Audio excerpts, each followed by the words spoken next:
Pag-usapan natin po yung mga problema nyo sa sakit sa tiyan. Halos lahat tayo magkakaroon ng sakit sa tiyan. Ang sakit sa tiyan, mukha lang simple pero actually complicated. Maraming possibility na sakit kung sumasakit ang tiyan mo. Taas, kanan, kaliwa. Ang pinakamaganda, magpapatingin kayo sa gastroenterologist, sa mga gastro. Sila magche-check up, mag-ultrasound, may mga test para malaman yung sakit sa tiyan. Pero itong tips ko, bibigyan ko kayo ng 14 tips na makakagaling sa karamihan ng mga sakit sa tiyan. Kahit hindi pa natin alam kung ano yung sakit, meron naman yung mga common yung malamang yun ang chance na yun ang sakit nyo. Baka 95% yun ang sakit nyo. At itong 14 tips ko makakatulong. Pakita ko lang muna yung mga common na sakit sa tiyan. Sa taas ng tiyan, sa baba, pati sa bituka. Pag dito sa taas sa tiyan, ang problema sa stomach mismo, yan ang mga GERD, gastroesophageal reflux, yan yung acid. Merong hyperacidity, yan. Pag lumala, may ulcer, ayan ang ulcer, may butas, may uka, gastritis, yan nag-acid. Meron din mga ibang sakit, mga gallstone, gastroparesis, mabagal yung galaw. Pag sa baba naman ng tiyan, merong mga diverticulosis, sumasakit dito sa large intestine, nagkakaroon ng mga parang pouches, parang lumuluwag siya, kulang sa fiber to. Merong inflammatory bowel disease, may irritable bowel. Ito, may irritable bowel ako. At syempre, kinakatakot natin, may stomach cancer, may colon cancer. So, ang dami niyan, pero may shortcut akong tips. Susundin nyo lang, makakagaling lalo na kung walang pera. Pang walang pera to. Ano ang mga sintomas nito? Ang sintomas nila halos pare-pareho. Konti lang difference. Lahat masakit ang tiyan. Okay, location lang. Heartburn, nangangasim, o hindi matunawan. Halos pare-pareho mga symptoms. Nasusuka, medyo malaki tiyan, makabag, gas, cramps. O nagtatae, pwede rin. Walang gana kumain, masakit ng tiyan. Halos yan ang mga symptoms. Okay? Pero sinabi ko, mas maganda pa check sa gastro. Pero meron tayong shortcut, 14 tips makakagaling sa karamihan doon. Sa mga GERD, gastritis, kahit colon cancer, mapiprevent ito. Okay? Number 1, bagalan yung kain. Okay? Mas mabagal yung kain, mas maganda. Okay? Mas maraming tubig, ninunguya, mas malambot yung pagkain. Huwag yung gulay na sobrang tigas, o yung masyadong crunchy na matigas, o masyadong junk food na matigas. Mas malambot, mas basa yung kanin, mas lugaw, mas may sabaw, mas maganda. Ano matutulungan nitong number 1? Yung mga kabag, indigestion, di ba? Sa bilis ng pagkain. Number 2, ngunguyain ang pagkain. Sa mga senior, sa mga may edad, pwede hiwa-hiwain ng maliliit para hindi ka ma-indigestion. Misa kasi hindi ka matutunawan Pag hindi na matunawan, magtatain na yan. Number 3, ito talaga, pampagaling, iwas colon cancer. Iwas colon cancer ito, more fiber sa pagkain, iwas diverticulosis, marami, iwas constipation, pwede ito lahat. High fiber. Meron pa nga umiinom ng mga fiber supplement Pero para sa akin, yung natural fiber na lang, gulay, di ba? Sari-saring gulay. Okra, yan, kangkong, ampalaya, favorite ko ampalaya, talong, cabbage, di ba? Spinach, kung kaya nyo. 'Di ba? Yung mga broccoli, cauliflower, mas mahal pero magaganda yung gulay na yan. High fiber. Mga prutas, yan, sari-saring prutas, apple, orange, dalandan. Pwede po yan. High fiber diet. Ako, gulay lang Gulay, kamatis, sibuyas, napakaganda yan. Yan. High fiber diet, less cancer, mas nakakapayat, at mawawala yung diverticulosis. Delikado yun. Napakasakit ng diverticulosis. Number 4, eat 5 to 6 small meals a day. Kakain ng madalas pero pa konti-konti lang. 'Di ba? Ayaw mo busog kasi pag binusog mo sarili mo na 2 times a day ka lang, bondat na bondat, mahirap mag-GERD ka. Aakyat yung kinain mo.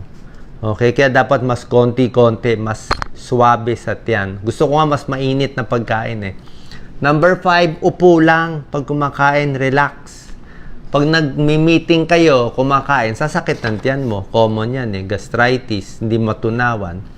Number 6, ito, iwas sa mga pausong diet. Yung mga kung ano-anong diet, may diet na puro lang taba, may diet na puro lang protein, may diet na puro, puro fats, puro protein, puro carbohydrates, inikot-ikot na. Iwas din yung binge eating, yung sobrang dami kumain, di ba? So, more healthy foods. Number 7, very important, 8 to 10 glasses of water a day. Tubig talaga para mahugasan yung acid. Alam nyo, itong GERD, binabaliwala natin yung gastroesophageal reflux. May GERD ako Ang daming komplikasyon, nakakainis. No isang araw, parang may laman dito na ayaw mawala. Kasi medyo mababa yung unan ko Ininuman ko lang tubig. Tubig lang ng tubig. Every 15 minutes, tubig ng tubig hanggang nawala. Ngayon, medyo may masakit din dito sa akin. Pag GERD kasi, yung acid, sinisira niya lahat. Sinisira lalamunan natin, sinisira yung boses natin, sinisira yung ipin natin. Maraming masisira, magsisingaw ka ba yan? Yung iba nga, pag umakyat dito, nagagasgas. Okay? So, tubig lang yan. Every 15 minutes, inom ng inom. Pakonti-konti, sip little by little para mahugasan yung acido. Tapos paghiga, medyo mataas. So, GERD naman yan. Number 8, pag masakit ang tiyan, nagtatae, o anuman pakiramdam nyo, warm water o hot water. Hot water lang. Mainit na tubig, kakalma yan. Gusto mo gawing tsaa? Pwede. Favorite ko, mga chamomile tea, o kahit anong tea na pamparelax. Pwede yan. Chamomile tea, green tea, pamparelax ng tiyan. Number 9, para good for the stomach, iwas. Maraming iiwasan Sobrang spicy, sobrang anghang. Anghang kasi mahapdi sa tiyan Meron siyang capsaicin, sobrang hapdi. Yung sobrang anghang din, hindi rin maganda sa almoranas, hindi maganda sa prostate, parehong naiirita. Okay? Sobrang asim, wala pang laman ng tiyan, yung pinya na sobrang asim, o baka merong orange na sobrang asim, o lemon na puro, kalamansi na puro. Wag naman, dapat yung konti lang. O kung gusto mo, after meals. Kasi pag sobra asim, magiging acidic ka rin. Oily foods, sobrang oily, mamantika, mahirap matunawan. Subukan nyo kung puro taba, mahirap matunawan. Pag nagkakaedad, yung ibang tao, medyo hirap na siya sa milk products, dairy, ice cream, milk, doon sa mga may lactose intolerance. Kaya bantayan nyo. Carbonated drinks, soft drinks, yung maraming bula, nagbo-burp. Alcohol, nakakagasgas ng tiyan to, pati atay, lalo na pag walang pulutan. Number 10, pagkakain, maganda konting lakad-lakad. Mabagal na lakad, 5 to 10 minutes, nakakatulong sa digestion. Pag naglalakad din, nababawasan yung GERD.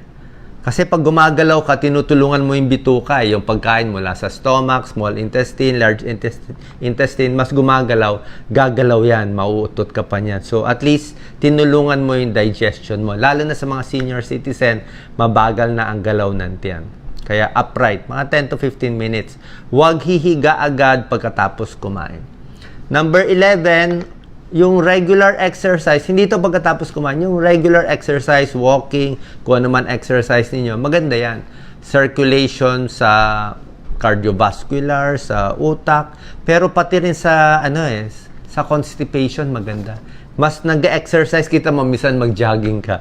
Pag gawin mo, madudumi ka na. Kasi nagalaw yung stomach Para siyang stomach massage naaalog siya. Number 12, magandang probiotics. May pag-aaral. Itong probiotic supplement, may mga 1 billion, 5 billion yung preparation nila. Medyo may kamahalan, pero medyo maraming studies. May video ako on probiotics, any brand. And maganda yung capsule mismo. Maraming sakit na papagaling Binibigay ito ng mga allergologist. May problema sa tiyan. Kasi yung good bacteria, binabalik niya Tsaka maraming good bacteria, yung balance ng good and bad bacteria. Lalo na kung madalas kayo mag-antibiotics, napapatay din yung good bacteria. Itong probiotic, pangbalik ng good bacteria sa tiyan. Number 13, Mga seniors, yung mga antidepressant, nakaka-constipate. May gamot, nakaka-constipate. Iron supplement, yung mga anemic, nakaka-constipate. So, babawiin mo yan. Damihan ng tubig, damihan ng prutas at gulay para yung constipation maiwasan. Kasi sabi ng iba, pag sobrang constipated, mamaya mag-ipon yung dumi, may small chance na baka mag-colon cancer. Takot tayo sa colon cancer eh. So, colon cancer, high fiber din. And number 14, ayoko magtatai kayo, iwas sa hilaw. Alam ko mahilig tayo sa sushi, sashimi, kahit ako. Pero pag senior, bawal ang mga hilaw. Pag buntis, bawal ang hilaw. Oo, hilaw na pagkain, kinilak, hilawin, hilaw na medium rare steak, gawin na nating luto. Kasi maraming mga bulate, mga parasite nandoon sa kahit sa pork, kahit sa beef, kahit sa fish, baka matsambahan tayo ma-food poisoning. Pag nagtae ang senior, delikado. Oo, baka maubusan ng ano. Kung bata ka pa, 20 years old, nagtae, kakayanin mo yan. Pero kung senior, delikado. Kung buntis, delikado. Baka may mangyari sa baby. Okay, kaya dapat malinis sa pagkain.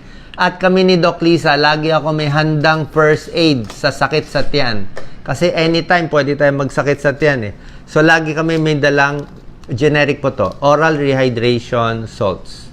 Okay, ORS. So, pag nagtae, let's say, napunta ka sa ibang lugar, sa probinsya, nagtae, diba, lagi akong iinom nito. Kung ilang beses ka nag-LBM, babawiin mo nito. Kuyari, 2 glasses ang nawala sa'yo, 2 baso nito. Mura lang naman to. Maraming mga brands. Sa generic, pwede na to. Mura lang. I think 5 pesos lang. Pag nagtatae, pag konti pa lang, okay lang. Pero kung tuloy-tuloy na, yung LBM mo, palagay natin in 2 hours, ang dami na, naka-5 balik ka sa CR, walang hinto. Iniinuman ko na ng loperamide. Okay, loperamide is the generic. Hindi po to ads. Ito talaga binabaon namin. So, up to 6 tablets a day pwede. Pero ako, usually 1 tablet or 2 tablets pwede na. 1 or 2 capsules. Pinapabagal niya konti. Like nung nasa Cebu, nagtahi ako noon. So, bago sumakay ng airplane, 2 ininom ko. Maximum siguro mga 6 in a day. 2 ininom ko, papabagalin niya yung galaw. Papabagalin niya in a few hours. Merong magandang binibigay ang mga gastro, ito uso sa kanila, Racecadotril. Ito, Racecadotril, mahal lang, 50 pesos. Ito, mga 3 times a day. Minsan iniinom ko rin, trabaho lang niya, yung pag-produce ng intestines ng mga tubig. Yung hypersecretion, binabawasan lang niya. Pero pag nagtatai ka talaga, parang mahina rin to eh. Hanggang loperamide to mga Imodium or iba. Tapos inom lang ng ORS. Ito talaga. Saging, ORS, every time. Minsan nga, naka-5 ganito ako, 5 baso eh. Kasi sa dami ng ko. Ayoko ma-dehydrate, delikado, nakamamatay. So, ready dito, ready sa tissue. Common sense, magdala kayo ng extra underwear kung nagta-travel kayo para ready tayo just in case magtatay. Sana nakatulong tong video. Salamat po.